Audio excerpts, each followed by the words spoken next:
What's up, everybody? Welcome back to another video, and this time we're going to be doing the K1 Speed Team League again. And one thing that I struggled with a lot last race was managing having a bad cart in the final. And in this video, I'm here to redeem myself for you guys and take a victory to overcome having a bad cart like I did last time. But enough of that out of the way. Today's format is going to be a 12-lap qualifier and a 12-lap final for the leagues. So I'll cut to whenever qualifying starts at full speed for you guys. So here is when they turn up the speed on the go-karts for qualifying to start our full qualifying laps. And one thing that I noticed about my kart was that it was pretty decent on the short straightaways that we have at K1 Speed here, but I noticed that it had a slight pull towards the left hand side of the cart, and one thing that can cause that is like rental drivers bashing up on the cart. So like what I mean by that is crashing into things, and it just unaligns the steering shaft for me. So here we catch up to cart number 8 coming up into turn 6, and I really wanted to get past them, because if you don't get past them in the qualifying session, then they can really slow your lap times down. And you can see me here get angry and kind of wave to get this kid out of my way, because he was ignoring blue flags and still like blocking me instead of just letting me go past like he's supposed to. Because again, this is only a qualifying session and it's not a race, and it's meant to show who's the fastest person. So in qualifying, a strategy that I personally like to use is to drop back and let everybody else go ahead of me, right? So that I can set clean laps by myself without being interrupted. And the importance of not being interrupted while being on a qualifying lap is much bigger than people might think, because you might just think, oh, well, why can't you go quite as fast with someone in front of you? Well, when someone's in front of you, you kind of get distracted in a sense, and you can't focus on yourself and what you need to do, and you end up making mistakes based off what the other person is doing. So you won't be able to refine your driving, because if the person in front of you is making mistakes, then you'll follow them and make the same mistakes that they're making, even if you're faster or even if you're a better driver than them. That can still happen, because it's happened to me before, and it's ruined some qualifying sessions for me personally in the past. So I recommend that you be able to get a space on your own, so that you can come back and watch what you did and see if you were wrong or not. But with all that being said, through here I catch up to this cart a lot, and we just quickly catch up to him, and you can see that he obeys the blue flags very quickly, and he lets me by so that I can set my own lap time by myself, like I said in the beginning, or not the beginning but earlier. I can set my own lap times by myself, which is much better than being behind him. So I'm very glad that he was able to recognize the blue flags, unlike the other person who was in front of us. And that leads me on to my next point. Being aware of your surroundings while you're on the track is very important, because if you know that you're a slower driver and you are aware of the people that are around you, then you can let someone by, and once you let the faster person by, then you can follow their line, because you're just right on them.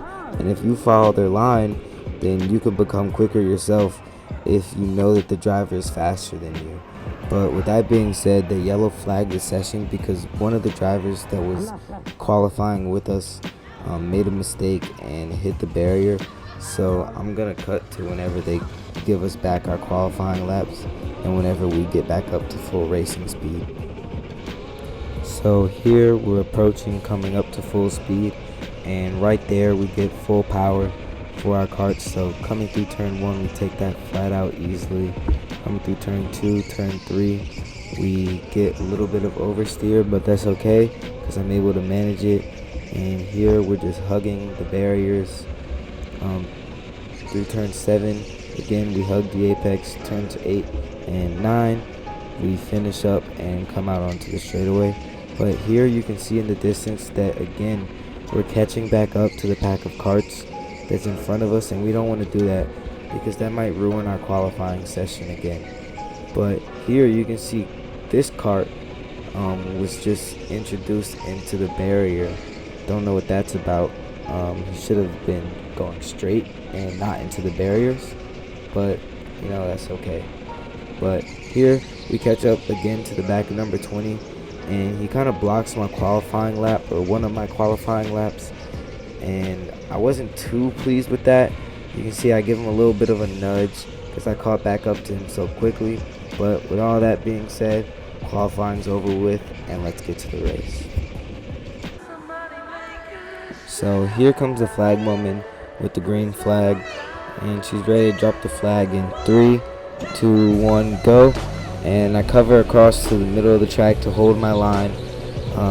Through turn 1 we take that flat out, turn 2 flat out, turn 3 we use a tad bit of brake so that we can back up the pack behind me and try to make them start to fight each other, but I don't think that's going to happen.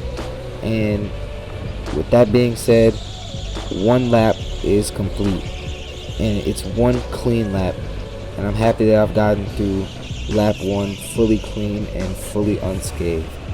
So one thing about this race is that my kart was, again, just like the last time, lackluster. And by last time, I'm referencing my last video on K1 Speed. I had a very bad kart, and I was passed on the second lap, I think. You can go watch the video to check it out. But here we get a bad kart, but it's not quite as bad as it was before. But the kid behind me, again, he got a rocket ship of a kart. And just for reference, my qualifying lap time was a 22.3, and the kid behind me, his qualifying lap was roughly 8/10 of a second to a second off of my qualifying lap time. And then in the race, his kart was such a rocket ship that he got a 22.4, which is his best lap ever here by far. And my kart in qualifying, just for reference, it was pretty average. I know that you saw it in the video. It looked pretty average to me, and it felt pretty average. But this kart that I had here wasn't very good. And I'm just trying to wrestle with it and do anything that I can to pull away from the person behind me. I know you guys can't see behind me, but I can assure you that the person behind me was really giving me a run for my money. He was on my bumper almost the entire race, and even earlier at one point, if you saw in the video, he pushed me into the barrier, which isn't allowed, but thankfully this time he didn't pass me. So coming through turn 7, turn 8 and 9, we get a very good exit, and I'm pretty sure that I pulled away from him through all of the places where it required more of a better driver. But where the kart factor came in was on the straightaways, and that's where the kid would pull in closer to me. So again, we're rounding out another lap, and I'm just happy to have kept him behind for so long. But really, I wanted to get my redemption for you guys, because I was not happy with my race results the last time. So I was pushing as hard as I possibly could during this race so that I could be able to pull away from the rest of the pack. And also, if you saw, I don't know if you guys saw, but in my peripheral vision, you can see that the drivers are getting closer to me, and I'm using that in my head as a reference as I go around the corners to be able to judge my gap. So coming around this turn, you can see that there are carts behind me, and I'm using that to judge how fast I'm going and how hard I should drive. But through turn 1 we get a little bit of understeer. Through turn 2 it's flat. Through turn 3 we get a whole bucket load of understeer, and that really slowed us down. And the other guy that was behind me was, again, like I said, he was still all over me. And I was just very lucky to be able to escape and be able to somewhat pull a gap so far in this race. Anyways, enough of my blabbering. I'm gonna skip to the white flag, which it signifies 1 lap to go, so that you guys don't have to sit here and see me doing laps all by myself. So here you see we crossed the line and the white flag is waved. We went a bit wide in turn 1. Through turn 2, we actually got that one very good. We nailed that one, and I was just trying to focus on, again, seeing if he was behind me and focusing on pulling away in this lap because it's the last lap. And you can see we're very excited to win this race. I do a bit of a celebration, and I was just very happy to win this race because it was my redemption for losing last time, and the emotions were running high. So I'm glad that this happened. I give a thumbs up to the guy behind me, and he was a very good sport about it. You know, we had a lot of fun. He gave me a run for my money this time, and I was just really happy for this to happen, for me to take the victory for you guys. But with that being said, thank you guys for watching. And another thing that I forgot to mention earlier in the video was that I have hit 100 subscribers over the past about week or so, and I was really happy about that. I couldn't thank you guys enough for giving me somewhat of a place to put my stuff or my videos onto. I'm very thankful for that, and I'm very thankful that people watch them and subscribe to me for my content, and that's gonna keep me pushing and keep me motivated to continue to do this YouTube thing. Thank you guys. Have a good one, and I'll see you guys in the next one.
Thank you.